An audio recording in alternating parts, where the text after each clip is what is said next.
6 birds. They're very lazy, and you'll see that they'll go down and they'll feed from the trees.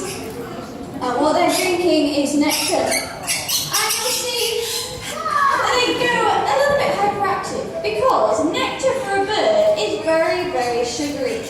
And you know what it's like when you give kids too much sweets at Christmas time? They go hyperactive. So you may get a few dipping around the room after they've had a bit of nectar. But we simulate what happens in the wild. They would go from tree to tree, finding nectar out of the flowers. And they've got special brushes on the end of their tongues which they use to lap up the nectar.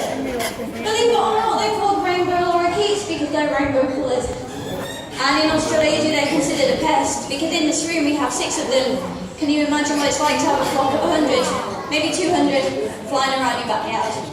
And as you can see when they dip their heads inside the nectar pots, it's kind of like what they do to flowers. And they get the pollen all over their heads and they help pollinate.